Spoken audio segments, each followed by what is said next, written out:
백색행이 무슨 말인지 아시나요? 이 국을 먹으면 100살까지 산다라는 중국의 오래된 말이 있습니다. 말 그대로 100살을 살게 하는 국이라는 뜻인데요. 그 국의 주인공이 바로 냉이입니다. 냉이, 다들 아시죠? 봄이 되면 시장에 나오는 그 작고 향긋한 나물인데요. 이 냉이한테 별명이 하나 있어요. 바로 봄에 먹는 인삼이라는 별명이에요. 왜 이런 별명이 붙었냐면요. 냉이의 단백질 함량이 무려 8%나 됩니다. 보통 채소들의 단백질 함량이 1에서 2% 정도 되거든요.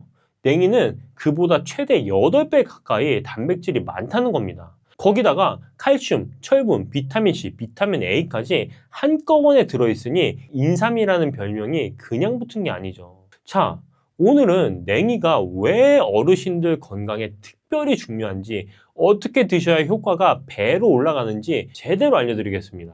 봄만 되면 아침에 일어나기도 개운치 않고 낮에 나른하고 뭔가 기운이 축 빠지는 것 같은 느낌이 많이 듭니다. 바로 춘공증 때문인데요. 겨울에 움츠렸던 몸이 갑자기 활동량이 늘어나면서 비타민과 미네랄 소모가 확 커지는 겁니다. 특히 겨울 동안 실내에서 계신 시간이 많았던 어르신들은 이 부족이 더 심하게 나타날 수 있어요. 여기서 끝이 아닙니다. 한의학에서는 봄이 간이 가장 바쁘게 일하는 계절이라고 합니다. 간이 제대로 기능을 못하면 피로가 더 심해지고 눈도 자꾸 충혈되고 소화도 잘 안 되는 증상들이 겹쳐서 나타나게 됩니다. 봄철 피곤함을 그냥 나의 탓으로 넘기시기엔 조금 억울한 이유가 있다는 거예요. 사실 이 부분을 잘못 알고 계신 분들이 많습니다. 봄마다 반복되는 피로, 이게 단순한 계절 탓이 아니라 간 기능이 보내는 신호일 수 있거든요. 간은 우리 몸에서 해독을 담당하는 장기입니다. 겨운에 쌓인 독소를 처리하지 못하면 피로가 만성이 되고 결국엔 지방간으로까지 이어질 수 있습니다. 실제로 50대 이후 어르신들 중에 비알코올성 지방간을 갖고 계신 분들이 생각보다 훨씬 많아요. 술을 전혀 안 드셔도 지방간이 생긴다는 거 알고 계셨나요? 운동 부족, 서구화된 식습관, 그리고 계절 변화에 따른 간 기능 저하가 맞물리면서 조용히 쌓이는 겁니다. 그리고 뼈 문제도 빼뜨릴 수 없습니다. 겨울 동안 덜 쓰던 관절이 봄부터 갑자기 움직이기 시작하면 삐걱거리는 느낌이 드시지 않나요? 50대 이후로는 골밀도가 매년 조금씩 줄어들기 때문에 칼슘과 함께 칼슘을 뼈에 붙도록 돕는 영양소를 제대로 챙기지 않으면 뼈가 약해지는 속도가 더 빨라집니다. 지금 이 두 가지 문제를 동시에 해결해주는 식재료가 바로 냉이입니다. 냉이가 어떻게 이 문제들을 해결해 주는 건지 성분 하나하나 짚어드리겠습니다. 자, 첫 번째는 콜린입니다. 조금 생소하실 수도 있는데요. 콜린은 간세포를 보호하고 간에 지방이 쌓이는 걸 막아주는 성분입니다. 동의보감에서도 냉이가 간 기능을 높이고 독소를 제거하는 데 효과적이라고 기록했는데 현대 과학에서 보면 그게 바로 콜린의 역할이었던 겁니다. 수백 년 전 선인들이 경험으로 알았던 게 지금 과학으로도 증명되고 있는 셈이죠. 자, 두 번째는 비타민 K와 칼슘입니다. 비타민 K는 칼슘이 뼈에 제대로 달라붙도록 안내하는 역할을 하는데요. 아무리 칼슘을 많이 먹어도 비타민 K가 없으면 절반도 뼈에 흡수가 안 된다고 보시면 됩니다. 냉이에는 이 두 가지가 함께 들어있습니다. 냉이 100g에 칼슘이 145mg이 들어있는데 비타민 K가 흡수를 도와주니까 영양제를 따로 챙기실 필요가 없을 정도예요. 세 번째는 비타민 C와 철분입니다. 냉이를 한 번에 먹는 양인 50g에 비타민C가 하루 권장량의 37%나 들어있습니다. 철분은 하루 권장량의 28%가 들어있어서 빈혈 걱정이 있으신 분들께도 큰 도움이 되거든요. 자, 마지막으로는 셀레늄입니다. 셀레늄은 세포를 유해산소로부터 지켜주고 항암 효과까지 있는 성분이에요. 냉이가 십자가과 채소이기 때문에 이런 항산화 성분이 풍부하게 들어있습니다. 같은 십자가과인 브로콜리, 양배추가 항암 채소로 유명한 이유도 바로 이 때문이에요. 냉이를 2주 정도 꾸준히 드시다 보면 아침에 일어날 때 느낌이 달라집니다. 전에는 잠을 자고 나서도 몸이 무겁고 찌뿌둥한 느낌이 쉽게 안 가셨죠? 냉이의 비타민C와 철분이 몸속 피로를 녹이고 활기를 가져다 주기 때문에 몸이 조금씩 가벼워지는 게 느껴지기 시작합니다. 근데 여기서 끝이 아니에요. 냉이가 몸의 피로만 풀어주는 게 아니거든요. 혹시 요즘 눈이 자꾸 뻑뻑하고 충혈되는 느낌 받으시지 않나요? 동의보감에도 냉이를 먹으면 간에 작용해서 눈을 맑게 해준다고 기록되어 있는데요. 실제로 냉이에 풍부한 베타카로틴과 비타민 A가 눈의 피로를 풀어주고 시력을 보호합니다. 스마트폰이나 TV를 오래 보신 후에 눈이 쉽게 충혈되고 피로하신 분들이라면 냉이가 그 부분까지 챙겨준다는 겁니다. 몸이 가벼워지고 눈까지 맑아지면 자연스럽게 외출하고 싶은 마음도 생기죠. 계단 오를 때 시큰하던 느낌도 조금씩 줄어들고요. 하루 아침에 드라마틱하게 바뀌는 건 아니지만 꾸준히 드시는 동안 일상이 조용히 달라지기 시작합니다. 한국식품연구원의 최효경 박사 연구팀이 냉이를 세포실험과 동물실험을 통해 분석했는데요. 냉이가 비알코올성 지방간 예방에 효과가 있다는 걸 과학적으로 입증했고 혈중 콜레스테롤 수치를 낮추는 데도 도움이 된다는 결과가 함께 나왔습니다. 국가공익연구기관에서 냉이의 효능을 직접 연구해서 발표했다는 게 그만큼 신뢰할 수 있다는 근거가 된다는 거죠. 중국의 의학서 본초 정화에는 속을 조화롭게 하고 오장을 이롭게 한다고 기록되어 있고 동의보감에도 독이 없고 몸을 따뜻하게 하며 간에 좋다고 나와 있습니다. 수백 년의 전통이 현대 과학으로도 증명된 셈입니다. 백색영예라는 별명이 허풍이 아니었던 겁니다. 어떻게 드셔야 이 효과를 제대로 보실 수 있을까요? 냉이는 무엇과 함께 드시냐에 따라 효과가 달라집니다. 황금조합 3가지를 딱 말씀드릴게요. 황금조합 첫 번째는 냉이 된장국입니다. 냉이 된장국에 두부를 함께 넣으시면 식물성 단백질이 3방향에서 동시에 채워줍니다. 냉이 단백질 8%, 두부의 단백질까지 더해지니 고기가 없어도 충분한 단백질이 들어오는 겁니다. 두부의 이소플라본이 칼슘 흡수까지 도와주니까 뼈 건강과 근육 유지를 한 번에 잡는 조합입니다. 여기서 딱 한 가지만 기억해 주세요. 냉이는 반드시 마지막에 넣어주세요. 2, 3분만 끓이면 충분하고 너무 오래 끓이면 냉이 특유의 향도 날아가고 영양소도 파괴됩니다. 자, 황금조합 두 번째는 냉이 달래 간장밥입니다. 듣기만 해도 군침이 나오죠. 혈액순환이 걱정되시거나 봄철에 체중 관리도 함께 챙기고 싶으신 분들께 딱 맞는 조합입니다. 달래에 들어있는 알리신 성분이 혈관벽을 튼튼하게 하고 혈액순환을 촉진해 주거든요. 거기에 냉이의 비타민 C가 달래 속 철분 흡수까지 도와주니까 시너지가 납니다. 쌀과 냉이를 함께 먹으면 서로 부족한 필수 아미노산을 채워주면서도 소화 부담이 적어서 위장이 약하신 분들도 편하게 드실 수 있습니다. 밥 위에 달래간장을 올려 비벼 드시는 것만으로도 충분한 한 끼가 됩니다. 황금조합 3번째는 냉이 된장 무침입니다. 다이어트를 챙기면서 뼈 건강까지 함께 지키는 조합인데요. 냉이는 고단백 저칼로리 채소라 포만감은 높으면서 부담이 없습니다.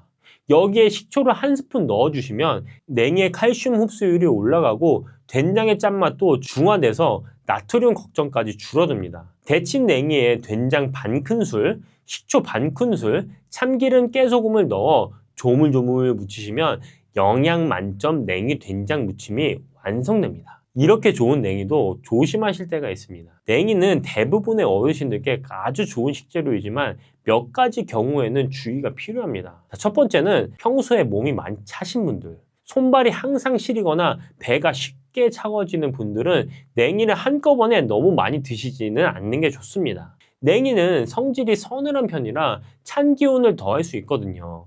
이럴 땐 따뜻하게 끓인 된장국으로 드시면 이 부분이 많이 보완됩니다. 생냉이 무침보다 국으로 드시는 걸 권해드립니다. 두 번째로 혈전 예방을 위해 항응고제를 드시는 분들은 냉이를 과하게 드시는 것을 피해주세요. 냉이에 비타민 K가 풍부한데 비타민 K는 혈액 응고를 돕는 역할을 해서 약과 상충될 수 있습니다. 세 번째로는 냉이와 밀가루 음식은 함께 많이 드시는 걸 피해주세요. 국수나 수제비와 함께 드시면 소화 부담이 될 수 있습니다. 냉이는 된장국이나 무침으로 드시는 게 가장 좋습니다. 여러분, 봄이 짧아요. 이 계절에만 만날 수 있는 선물 같은 식재료, 오늘 장 보러 가시면 냉이 한 묶음을 꼭 담아오세요. 올 봄에 냉이 한 그릇이 건강한 1년의 시작이 될 수 있습니다. 40대인데 신체 나이가 80대가 나왔답니다. EBS 건강 채널에 나오는 영상을 제가 봤는데요. 이게 남일 같지가 않아요. 40대 부부의 식습관을 공개하는 내용이었어요. 보다 보니까 이게 저희들한테 꼭 필요한 영상일 수 있겠다고 싶더라고요. 오늘 이 영상에서 왜 이런 결과가 나왔는지, 그리고 이게 단순히 살찌고 늙는 문제가 아니라 50대 이후 몸의 방어력과 어떻게 연결되는지 제가 정리해 드리도록 하겠습니다. 40대 부부, 신체 나이가 80대가 나온 부부, 그 중에서 남편분의 식습관이 공개가 됐는데요. 365일 라면이랑 국수만 드세요. 밀가루 종류만 드신다는 거예요. 아내분은 하루에 빵을 한 번 이상 드시고요. 한 달에 배달 음식을 30번 넘게 시켜 드신대요. 주말에 하루 5번 시킨 적도 있다고 하셨습니다. 이거 보면서 저도 솔직히 좀 찔렸습니다. 바쁘다 보면 요리할 시간이 없고 재료 사면 남아서 버리게 되고 결국 배달이 제일 편하거든요. 근데 이게 이 부부만의 얘기일까요? 그리고 저만의 얘기일까요? 그게 아닙니다. 우리나라 배달앱 3사 월간 이용자가 2024년 기준으로 3,587만 명이에요. 우리나라 전체 인구가 5천만 명인데 그 중에 3,500만 명 이상이 배달앱을 쓰는 겁니다. 배달을 많이 시키는 이유 제가 한번 알아봤습니다. 1위가 뭔지 아시나요? 해먹기 귀찮아서요. 특히 40대는 84%가 배달앱을 쓰고 있고 50대도 10명 중에 7명이 배달 음식을 시켜 먹어요. 이 부부 그리고 제가 특이한 게 아니에요. 그러면 이게 왜 문제냐? 정제 탄수화물이 배달 음식에 많이 있습니다. 정제 탄수화물을 많이 먹으면 뇌에서 도파민이 퍽 나와요. 담배나 술이랑 똑같은 중독 물질입니다. 이걸 통해서 도파민을 얻으면 다른 것들이 재미가 없고 맛이 없어집니다. 라면이 끊기 힘든 게 의지 문제가 아닙니다. 뇌가 이미 중독돼 버리는 거예요. 실제로 캐나다 연구팀 연구에서 고지방, 고당분, 초가공식품이 뇌의 도파민 반응을 강하게 자극한다는 결과가 나왔습니다. 그러니까 이미 이 사이클에 빠진 분들은 끊으려고 해도 끊기가 힘든 거예요. 그리고 이 식습관이 쌓이면 어떻게 되냐면 2024년 국민건강 영양조사 결과를 보면 40대 남성의 비만율이 61.7%입니다. 40대 남성 10명 중에 6명이 비만입니다. 그리고 40대 남성은 비만, 고혈압, 당뇨, 고콜레스테롤 이 4가지가 전부 동시에 증가했습니다. 이게 우연이 아닙니다. 잘못된 식습관이 오랫동안 쌓인 결과입니다. 그러면 이 신체 나이가 내가 80세인지 40세인지 알 수 있는 방법이 뭐가 있을까요? 제가 이 영상에서 신체 테스트 한 거를 봤는데요. 지금 이 영상을 보시면서 직접 해보실 수도 있습니다. 자, 첫 번째 테스트 저랑 같이 한번 해보시면 좋을 것 같아요. 한쪽 발로 서서 눈을 감고 균형을 잡는 겁니다. 지금 한번 해보세요. 40대라면 20초 이상 버텨야 정상이고요. 50대라면 15초 이상, 60대라면 10초 이상입니다. 10초 이하로 버티셨으면 신체 나이가 70대 이상이라는 신호예요. 만약에 5초도 못 버티잖아요? 그럼 80대 수준인 겁니다. 영상에 나온 40대 남편분은 2.7초 버티셨습니다. 80대 판정이 나와버렸어요. 두 번째 테스트입니다. 의자에 앉았다가 30초 동안 최대한 많이 일어났다 앉기를 반복하는 거예요. 지금 옆에 의자가 있으시면 한번 해보시면 좋고요. 30초에 20개 이상이면 정상입니다. 16개에서 19개면 60대 수준 정도라고 볼 수 있어요. 15개 이하면 70대에서 80대 수준이에요. 영상에 나온 아내분은 16개 정도 하셨습니다. 거의 턱걸이로 한 60대 수준으로 나오신 거예요. 근데 문제는 두 부부는 40대라는 겁니다. 여러분은 이 테스트 해보셨나요? 결과가 어떻게 나오셨나요? 결과가 좋게 나오신 분도 있고 안 좋게 나오신 분도 있는데 좋게 나오신 분들은 이 좋은 결과를 계속 유지하도록 이 영상을 보시고 안 좋게 나오신 분들은 이 영상을 보시고 내 생활 습관을 조금 개선해 보도록 노력해 보시면 좋을 것 같습니다. 자, 이 신체 나이 왜 이렇게 빨리 늙는 걸까요? 과학은 더 발전했는데 말이에요. 수면을 안 재우고 좁은 곳에 가두고 당분과 동물성 지방이 많은 음식을 먹이면 쥐가 1년 만에 노인처럼 돼서 사망해 버립니다. 노화 연구에서 실제로 쓰는 방법이에요. 스트레스를 달고 살고 수면을 줄이고 초가공식품으로 스트레스를 풀고 술로 또 풀고 이게 우리 얘기잖아요. 실제로 우리가 빨리 늙는다는 걸 스스로도 느끼고 있습니다. 저속노화를 위해 시간과 비용을 투자할 의향이 있냐는 설문에 40대 69.5%, 50대 69%가 그렇다고 말을 했습니다. 이미 많은 분들이 몸이 빨리 늙는다는 걸 직접 느끼시고 경각심을 가지고 계신다는 거예요. 근데 뭘 어떻게 해야 될지 모르는 거잖아요. 90년대 이후로 20대부터 30대의 암 발생이 25%가 증가했습니다. 의학이 발전해도 생활 습관이 나빠지는 속도를 따라가지 못하고 있습니다. 제가 놀라운 조사 결과 하나를 가지고 왔는데요. 남자 40대, 50대의 육류 섭취량이 2023년 대비해서 2024년은 40대가 25g, 50대가 29g이 증가했습니다. 반면에 과일 섭취량은 줄었습니다. 고기는 더 먹고 과일 채소는 덜 먹는 쪽으로 식습관이 계속 바뀌고 있는 겁니다. 그 결과가 아까 말씀드렸던 그 비만율이 점점 늘어난다는 거, 그것이 있고 비만의 결과가 만성질환으로 가버리는 겁니다. 이 만성질환이 전체 사망의 78.1%를 차지하고 있습니다. 2023년 기준에서 사망자 27만 명 중에 78%가 만성질환으로 돌아가신 겁니다. 24년에 더 높겠죠. 잘못된 식습관이 비만으로 가고 비만이 만성질환으로 가고 만성질환은 조기 사망으로 이렇게 다 연결되어 있는 겁니다. 그래서 어떻게 하면 되는데? 라고 생각하실 수 있어요. 그러면 지금부터 라면 끊고 배달 안 시키면 되는 거 아니에요? 라고 생각하시는 분들도 있는데요. 그럼 라면 끊고 배달 안 시키면 그거 뭘로 채우실 건가요? 그게 훨씬 더 중요한 겁니다. 이미 몸속에서 라면과 배달 음식으로 인한 면역 체계가 무너지기 시작했습니다. 배달 음식의 대부분을 차지하는 정제 탄수화물과 초가공식품을 매일 먹으면 혈당이 요동칩니다. 혈당이 요동치면 인슐린이 과분비되고 이게 반복되면 만성 염증 상태가 됩니다. 만성 염증이 뭐냐면 몸속에 불이 꺼지지 않고 계속 타고 있는 거예요. 밖에서 보면 아무 증상이 없어요. 근데 안에서는 조용히 면역세포를 공격하고 있는 겁니다. 2024년 막스 플랑크 연구소 논문에 따르면 나이 들수록 면역체계가 만성 저등급 염증 상태로 바뀌는데 이게 혈관벽을 지속적으로 공격하고 면역세포를 지치게 만든대요. 그리고 이게 소화에도 영향을 줍니다. 나이가 들수록 고기 먹으면 속이 부대끼잖아요. 소화 효소가 줄어서 그런 거라고 생각하시는데 아주대 의대 연구팀이 2025년에 발표한 연구에서 소화가 안 되는 주 원인을 분석해 보니까 결과가 충격적이게도 늙어버린 면역세포의 축적이었습니다. 소화가 안 되는 게 소화 문제가 아니라 면역체계가 흔들리고 있다는 신호인 겁니다. 환절기마다 감기 달고 사시고 피곤하면 입술에 물집이 올라오고 고기 먹으면 속이 부대끼고 이게 다 면역체계가 보내는 신호입니다. 그러면 진짜 뭘 해야 되는지 제가 3가지만 말씀드리겠습니다. 첫 번째, 끊는 것부터 말하면 액체로 된 당분부터 끊으세요. 콜라, 주스, 달달한 커피 이것부터 물로 바꾸는 겁니다. 이게 왜 먼저냐면 액체로 된 당분은 씹는 과정 없이 바로 혈당으로 직행합니다. 고체 음식보다 혈당 스파이크가 훨씬 강해요. 면역세포가 가장 빠르게 타격받는 경로입니다. 두 번째는 흰쌀밥, 찐빵, 국수를 줄이는 겁니다. 정제 곡물은 혈당을 빠르게 올려가지고 만성염증을 계속 자극합니다. 잡곡밥이나 현미로 바꾸는 것만으로도 혈당 변동폭이 확 줄어듭니다. 세 번째는 면역세포를 살리는 음식을 넣는 겁니다. 콩류, 견과류, 베리류가 핵심이겠죠. 이 3가지는 항염증 효과가 있고 장내 유익균을 살려서 면역체계 회복을 도와줍니다. 근데 여기서 중요한 게 있어요. 먹는 것만으로는 면역체계를 다 잡기가 어렵습니다. 면역체계는 생각보다 훨씬 복잡하게 작동하거든요.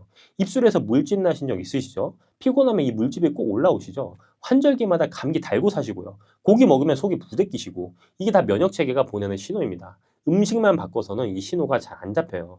면역체계를 제대로 살리는 3가지 방법은 제가 고정 댓글에 자세히 정리해놨습니다. 꼭 확인해 보시길 바랍니다. 자, 오늘 내용 정리해 드리겠습니다. 40대 부부가 신체 나이 80대가 나온 건 단순히 라면이랑 배달 음식 때문만은 아닙니다. 잘못된 식습관이 혈당을 유동치게 하고 만성염증을 쌓이게 하고 결국 몸의 면역체계를 무너뜨리는 겁니다. 그래서 식습관을 바꿔주셔야 되는데 이 식습관을 바꿀 때는 순서가 있습니다. 첫 번째, 액체 당분부터 끊으시고 정제 곡물을 줄이시는 겁니다. 그리고 면역세포를 진짜로 살리는 음식을 넣는 거. 그리고 면역세포를 살리는 습관은 제가 고정 댓글에 달아놨습니다. 이 오늘 영상이 도움이 되셨다면 좋아요와 구독을 부탁드리겠습니다. 감사합니다. 김치통 들기가 예전보다 힘들어지셨나요? 병뚜껑이 열려고 하는데 안 열려서 누군가한테 부탁해 본 적 있으세요? 계단 오를 때 다리에 힘이 풀리는 느낌도 드시고요. 이게 다 근육이 바람처럼 사라지고 있어서 그럴 수 있습니다. 저도 이걸 알게 되고 정말 놀라웠어요. 우리가 아무렇지 않게 행동했던 것들이 사실 근육이 얼마나 남아있냐에 달려있거든요. 오늘은 근감소증에 대해서 알아보겠습니다. 그리고 지금 당장 확인해 볼 수 있는 자가 테스트도 알려드리겠습니다. 자, 우선 첫 번째로 근감소증이 뭔지 알려드리겠습니다. 근육량이 줄어들면서 근력이랑 신체 기능이 함께 떨어지는 상태예요. 단순히 나이가 드니까 기운이 없는 게 아닙니다. 2021년부터 우리나라에서도 정식 질환 코드가 붙은 병입니다. 그러면 이 근감소증이 언제부터 시작되냐면 30대 후반부터 시작됩니다. 근력 운동을 따로 하지 않으면 매년 0.5에서 1%씩 줄어드는 겁니다. 50대가 넘어가면 감소 속도가 더 빨라지고요. 75세가 되면 젊었을 때보다 최대 절반이 줄 수도 있습니다. 국내에서 이런 연구를 했습니다. 40대에서 50대 남성의 13%, 여성의 21.7%가 근감소증이라고 해요. 60대 이상으로 올라가면 남성의 21.6%, 여성의 30.7%로 확 뛰어버립니다. 65세 이상 인구의 10%에서 28%가 해당된다는 연구도 있고 80세 이상에서는 절반 이상이 근감소증이라고 합니다. 병원 찾는 환자 수도 늘고 있습니다. 2020년에 37만 명이었던 게 2024년에는 41만 명으로 11%나 증가했습니다. 그리고 이게 남 얘기가 아닐 수 있는 이유가 한 가지가 더 있는데요. 근감소증은 본인이 잘 모르는 사이에 진행된다는 겁니다. 천천히 근육이 빠지니까 어느 날 갑자기 김치통을 못 들게 되는 겁니다. 그러니까 지금 아무 이상이 없다고 느끼시는 분들도 한번 확인해 보시는 게 좋습니다. 제가 아까 테스트하는 방법 알려드린다고 했죠. 오늘 이 집에서 간단하게 할 수 있는 테스트를 제가 알려드리도록 하겠습니다. 첫 번째는 종아리 둘레를 재보는 거예요. 가장 두꺼운 부분입니다. 남자는 34cm 미만이거나 여자는 33cm 미만이라면 근감소증을 의심해 봐야 됩니다. 종아리에 근육이 많이 몰려 있거든요. 근육이 빠지면 여기가 먼저 얇아집니다.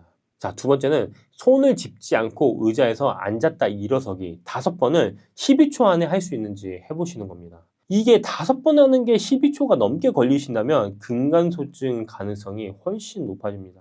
자, 세 번째는 걸음 속도입니다. 6m를 걷는데 6초 이상 걸리신다면, 즉 초속 1m 이하로 걸으신다면 근기능이 떨어진 거라고 볼 수 있습니다. 자, 이 영상을 보시면서 앉아서도 할 수 있는 것들이죠. 한번 이 테스트를 해보셨나요? 여러분은 결과가 어떻게 나오셨나요? 좋은 결과가 나오셨기를 바라겠습니다.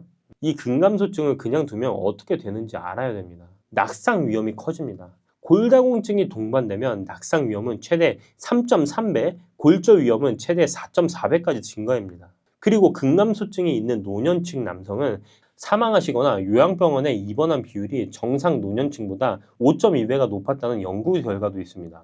최근에는 8배까지 올라갔다는 얘기도 있습니다. 이게 무서운 이유가 또 있는데요. 한번 낙상을 경험하면 무서워서 신체 활동을 줄이게 됩니다. 활동을 줄이면 근육이 더 나빠지고, 근육이 더 나빠지면 낙상 위험이 또 높아지고, 이 악순환이 결국 요양병원으로 이어지는 겁니다. 근감소증 예방에 가장 중요한 게 2가지인데요. 운동과 단백질입니다. 근육이 나빠지면 낙상 위험이 또 더 높아지고, 이 악순환이 결국 요양병원으로 이어지게 되는 겁니다. 이 근감소증을 예방하는 방법도 아는 게 정말 중요하겠죠. 근감소증 예방에 가장 중요한 게 2가지가 있습니다. 운동과 단백질. 먼저 운동을 한번 볼게요. 많은 분들이 걷기 운동을 하고 계시잖아요. 걷기가 나쁜 건 아닙니다. 근데 걷기만으로는 부족합니다. 나이가 들면서 감소하는 건 속근이에요. 속근. 빠르게 힘을 내는 근육이거든요. 이걸 키우려면 근력 운동이 필요합니다. 일주일에 2번 이상 하루 20분 정도 근력 운동을 하시는 게 가장 좋습니다.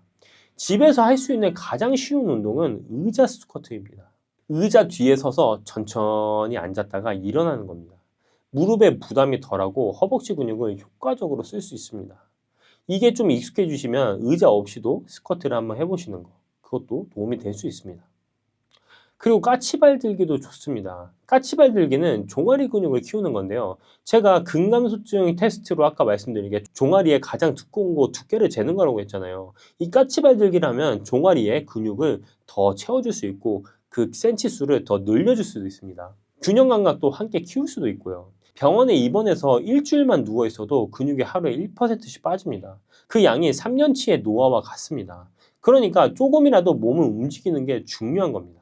자, 근감소증을 예방하는 2번째는 제가 단백질이라고 말씀드렸어요. 근육은 단백질로 만들어집니다. 단백질이 부족하면 근육 합성 스위치가 켜지지 않아요. 근감소증이 있으면 하루에 체중 1kg당 1.1에서 1.2g의 단백질이 필요합니다. 예를 들어서 60kg시라면 하루에 66g에서 72g의 단백질이 필요한 거예요. 근데 여기서 중요한 게 있습니다. 저녁에 한꺼번에 몰아서 드시면 안 됩니다. 단백질은 먹는 순간 근육 합성 스위치가 켜집니다. 저녁에 한 번만 먹으면 스위치가 하루에 한 번만 켜지는 거예요. 하루에 한 번 켜졌을 때 나올 수 있는 근육 합성량은 제한되어 있습니다. 그래서 아침, 점심, 저녁에 골고루 나눠 드시는 겁니다. 한 끼에 20g씩 나눠 드시는 게 근육을 가장 효과적으로 만들 수 있는 겁니다. 좀 약간 부담스러울 수 있잖아요. 특히 아침에 일어난 지 얼마 안 됐을 때. 그래서 저 같은 경우는 10g, 20g, 30g 아침, 점심, 저녁으로 이렇게 나눠서 먹기도 합니다. 그러면 여기서 궁금하실 거예요. 한 끼 단백질의 20g이 대체 어느 정도냐라고 생각하실 수 있는데, 닭가슴살 100g 정도가 20g의 단백질이라고 보실 수 있습니다. 계란 3개도 단백질 20g의 양을 가지고 있습니다. 고등어, 삼치, 갈치 같은 생선도 100g에 20g 가까이 됩니다. 그리고 탄수화물도 줄이면 안 됩니다. 탄수화물이 부족하면 근육 합성이 제대로 안 돼요. 총 열량의 50% 정도는 탄수화물로 채우는 게 좋습니다. 탄수화물뿐만 아니라 저희가 생활 습관적으로 더 중요한 게 있습니다. 단백질을 아무리 챙겨도 근육 감소를 완전히 막기가 어려운 경우가 있습니다. 그게 어떤 경우냐면 나이가 들면서 단백질 흡수율이 떨어지잖아요. 근육 합성 능력 자체가 약해지는 거거든요. 입술에 물집이 나신 적 있으시죠? 환절기마다 감기 달고 사시고요. 고기 먹으면 속이 부대끼시고 이게 다 면역 체계가 흔들리고 있다는 증거이자 신호입니다. 그러니까 면역이 흔들리면 근육도 빠진다는 겁니다. 운동 능력만 떨어지는 게 아니에요. 몸 전체 방어 체계가 무너지기 시작하는 겁니다. 면역 체계를 제대로 지키는 방법은 제가 고정 댓글에 자세히 정리해뒀으니까 꼭 확인해 보시기 바랍니다. 자, 오늘 내용을 제가 정리해 드리겠습니다. 근감소증은 30대부터 시작되는 질환입니다. 60대 여성의 30%, 80대 이상의 절반에 해당될 만큼 굉장히 흔한 질환입니다. 그냥 두면 낙상, 골절, 요양병원으로 이어지는 악순환이 생길 수 있습니다. 예방 방법은 제가 두 가지라고 말씀드렸습니다. 근력 운동을 일주일에 2번 이상 하시는 거, 단백질을 3끼에 나눠서 한 끼에 20g씩 드시는 거, 내가 근감소증인지 아닌지 알 수 있는 방법은 종아리 둘레를 한번 재보는 거, 그리고 이 단백질 합성이 더 잘 이루어지도록 우리 면역 관리를 하는 거, 이렇게 말씀드렸습니다. 오늘 이 영상이 도움이 되셨다면 구독과 좋아요 부탁드립니다. 감사합니다. 요즘 부쩍 기운이 없으시다거나 뼈 마디가 시큰시큰하고 아침에 일어나기가 유난히도 힘드신 분들 계시죠? 그냥 나이 들면 다 그런 거지 뭐 하고 넘기시는 분들 많으실 겁니다. 그런데요, 제가 오늘 여러분께 소개해드릴 음식 하나가 있습니다. 옛날 우리 어머니들이 겨울만 되면 꼭 챙겨 드시던 음식인데요. 바위에 타닥타닥 붙어 자라는 그 하얀 속살이 통통한 녀석 있잖아요. 네, 바로 굴입니다. 그런데 말이죠, 굴을 그냥 조개 중 하나라고 생각하시면 정말 큰 오산이에요. 굴에는 아주 특별한 발명이 있습니다. 뭔지 아세요? 바다의 우유입니다.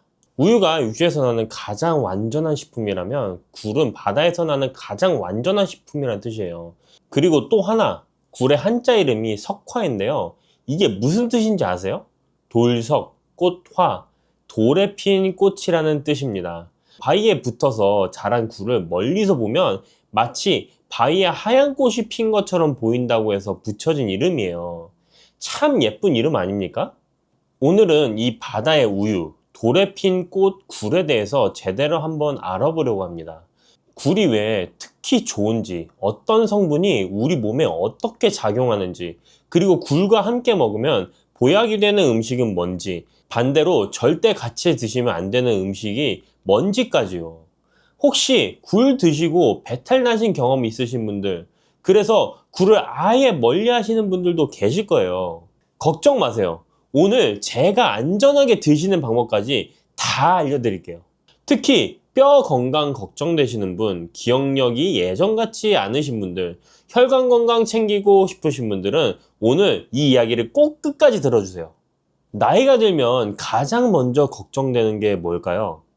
많은 분들이 뼈 건강을 뽑습니다. 예전엔 계단 오르내리는 거 아무렇지도 않았는데 요즘은 무릎이 시큰거려서 넘어지면 큰일 난다고 해서 겨울엔 외출도 조심스러웠습니다. 이런 말씀들 많이 하시잖아요. 실제로 우리나라 65세 이상 어르신들 중에 골다공증 진단을 받으신 분이 정말 많습니다. 특히 여성분들은 폐경 이후 급격하게 뼈가 약해지고요. 그리고 또 하나, 기억력 문제도 있습니다. 아, 그게 뭐였더라? 분명 알았는데? 방금 뭐 하려고 했더라? 이런 경험들 한두 번쯤 다 있으시죠? 가끔 깜빡하는 건 누구나 그럴 수 있어요. 하지만 이게 자꾸 반복되면 본인도 모르게 불안해지시잖아요. 거기다 혈압, 혈당, 콜레스테롤까지 신경 쓸 게 한두 가지가 아닙니다. 병원에서는 이것저것 챙겨 먹으라고 하는데 약만 한 움큼씩 드시다 보면 대체 뭘 어떻게 먹어야 되나 싶으실 때도 있으시죠. 그래서 오늘 제가 음식으로 이런 고민들을 조금이나마 덜어드리려고 합니다. 왜 나이가 들면 뼈가 약해지고 기억력이 떨어지고 혈관 건강이 나빠지는 걸까요? 먼저 뼈 이야기부터 해볼게요. 뼈는 살아있는 조직이에요. 평생 동안 낡은 뼈는 녹아 없어지고 새 뼈가 만들어지는 과정이 반복됩니다. 그런데 문제는 나이가 들수록 새 뼈가 만들어지는 속도보다 낡은 뼈가 녹는 속도가 더 빨라진다는 거예요. 마치 월급은 그대로인데 지출만 늘어나는 것처럼요. 여기에 칼슘 섭취가 부족하거나 비타민 D가 모자라거나 운동량이 줄어들면 뼈는 더 빠르게 약해집니다. 기억력도 마찬가지예요. 우리 뇌는 비타민 B12라는 영양소가 꼭 필요한데요. 이게 부족하면 신경세포가 제 기능을 못합니다. 서울대학교 의과대학 연구에 따르면 비타민 B12 결핍은 알츠하이머를 포함한 치매와 관련이 있다고 합니다. 혈관 건강은 또 어떻고요? 나이가 들면 혈관벽에 콜레스테롤이 쌓이기 쉬워집니다. 혈관이 좁아지면 혈압이 올라가고 심하면 동맥경화로 이어지죠. 그런데요, 이 세 가지 문제를 한꺼번에 도와줄 수 있는 식품이 있습니다. 바로 오늘의 주인공, 굴입니다. 자, 이제 굴이 왜 그렇게 좋은지 본격적으로 알아볼게요. 첫 번째는 뼈 건강인데요. 국립수산과학원 자료에 따르면 굴 100g에는 칼슘이 무려 428mg이나 들어있습니다. 같은 양의 우유에는 113mg이 들어있거든요. 계산해보면 굴의 칼슘 함량이 우유의 3.78배나 됩니다. 그런데 칼슘만 많다고 뼈가 튼튼해지는 게 아니에요. 칼슘이 뼈에 제대로 붙으려면 비타민 D와 아연, 구리, 망간 같은 미네랄이 함께 필요합니다. 굴에는 이 모든 영양소가 다 들어있어요. 특히 아연은 굴 한 개에 성인 하루 필요량의 15배가 들어있을 정도입니다. 아연은 뼈를 만드는 세포의 활동을 돕는 아주 중요한 미네랄이에요. 그래서 고려대학교 안암병원 연구팀에서는 굴에 있는 칼슘, 인, 아연, 철, 구리, 셀레늄이 서로 보완작용을 하면서 골밀도를 높여준다고 설명합니다. 두 번째, 뇌 건강과 치매 예방입니다. 아까 비타민 B12 이야기했죠? 굴에는 비타민 B12가 아주 풍부하게 들어있습니다. 그뿐만이 아니에요. 국립암센터 연구 자료를 보면 굴에 들어있는 타우린과 DHA, 비타민 등이 치매를 일으키는 뇌 단백질인 베타 아밀로이드 성분을 억제해서 치매 예방에 도움이 된다고 합니다. 참치가 DHA가 많기로 유명하잖아요. 그런데 굴에는 참치보다 2배 이상 높은 DHA가 들어있습니다. 세 번째는 심혈관 건강인데요. 굴 100g에는 타우린이 무려 1130mg이나 들어있어요. 타우린이 뭐냐고요? 혹시 피로회복제 광고에서 타우린 몇천 mg 함유라는 말 들어보신 적 있으시죠? 타우린은 콜레스테롤 생성을 억제하고 혈압을 낮추는 효과가 있습니다. 거기다 굴에 들어있는 EPA는 혈액 중에 중성지방과 콜레스테롤을 낮춰서 동맥경화, 고혈압, 뇌출혈 예방에 도움을 줍니다. 네 번째는 당뇨 개선인데요. 굴의 풍부한 아연은 인슐린 대사에 관여하는 필수 미네랄이에요. 농촌진흥청 자료에 따르면 굴의 비타민 A, B1, B2, 나이아신 그리고 특히 아연이 당뇨병 개선에 도움이 될 수 있다고 합니다. 다섯 번째, 빈혈 개선과 기력 회복입니다. 굴에는 철분이 풍부해서 적혈구 생성을 돕고 혈액순환을 촉진시킵니다. 옛날부터 굴은 빈혈이 있거나 큰 병을 앓고 난 후 기력을 회복하는 보양식으로 여겨져 왔어요. 동의보감에서도 굴은 바다의 어물 중에서 가장 귀한 것이며 몸을 건강하게 하고 살결을 곱게 하며 안색을 좋게 해 바다에서 나는 음식 중에 가장 좋다고 기록되어 있습니다. 옛말에 배 타는 어부에 따른 얼굴이 까맣고 굴 따는 어부에 따른 얼굴이 하얗다라는 말도 있었다니까요. 그만큼 굴의 효능이 예로부터 인정받아 왔다는 거죠. 자, 그러면 이 좋은 굴은 어떻게 드시면 좋을까요? 여기서 아주 중요한 이야기를 해드려야겠습니다. 굴과 함께 드시면 보약이 되는 음식들이 있어요. 첫 번째는 레몬입니다. 굴 드실 때 레몬즙을 뿌려서 드시는 거 그냥 멋으로 하는 게 아니에요. 한국식품영양학회 자료를 보면 레몬의 구연산이 굴의 철분 흡수를 촉진하고 타우린 손실을 막아준다고 합니다. 거기다 레몬의 산성 성분이 세균 번식을 막아서 식중독 예방에도 도움이 되고요. 굴 특유의 비린내도 레몬의 산이 중화시켜줘서 훨씬 깔끔하게 드실 수 있습니다. 굴과 레몬, 이건 정말 찰떡궁합이에요. 두 번째는 우유입니다. 이게 좀 의외죠. 우유는 필수 아미노산은 다 가지고 있는데 아연이 부족해요. 반대로 굴은 아연이 우유의 100배 이상 들어있거든요. 그래서 굴과 우유를 함께 드시면 서로 부족한 영양소를 채워줄 수 있습니다. 굴 크림 스프 같은 요리가 괜히 있는 게 아니에요. 세 번째, 부추입니다. 부추는 따뜻한 성질이 있고 굴은 차가운 성질이 있어요. 이 둘을 함께 드시면 성질이 중화되면서 소화가 더 잘 됩니다. 부추에 들어있는 비타민과 철분이 굴과 만나면 신진대사도 활발해지고요. 굴부추전, 굴부추무침 다 이유가 있는 조합입니다. 네 번째는 생강입니다. 아까 말씀드렸듯이 굴은 성질이 차가워요. 그래서 속이 냉하신 분들이 굴을 드시면 가끔 배가 불편하실 수 있는데요. 이때 따뜻한 성질의 생강을 곁들이면 굴의 찬 기운을 중화시켜 줍니다. 특히 생강 식초에 굴을 찍어서 드시면 소화도 잘 되고 맛도 개운해요. 자, 그럼 조리법도 알려드릴게요. 가장 추천하는 건 굴국이에요. 다시마 육수에 물을 넣고 끓이다가 무가 익으면 두부와 굴을 넣고 2분만 더 끓이시면 됩니다. 여기서 포인트는 굴은 오래 끓이면 질겨지고 맛이 없어져요. 그래서 새우젓으로 간을 하시고 대파 송송 썰어 넣으시면 속이 든든하고 소화도 잘 되는 보양식이 완성됩니다. 굴밥도 좋아요. 자, 밥이 거의 다 됐을 때 굴을 올려서 뚜껑 덮고 뜸만 들이시면 돼요. 굴향이 밥에 배어서 정말 별미입니다. 양념간장에 쓱쓱 비벼 드시면 한 그릇 뚝딱이에요. 치아가 불편하신 분들은 굴죽을 드셔보세요. 불린 쌀을 참기름에다 볶다가 물 붓고 끓이시고 쌀이 퍼지면 마지막에 굴 넣고 2에서 3분만 더 끓이시면 됩니다. 부드럽고 소화도 잘 되고 영양은 꽉 찬 보양죽이 완성돼요. 섭취량은 일주일에 2번에서 3번, 한 번에 100g 정도가 적당합니다. 자, 여기까지 굴의 좋은 점을 말씀드렸는데요. 이렇게 좋은 굴도 주의하셔야 할 점이 있습니다.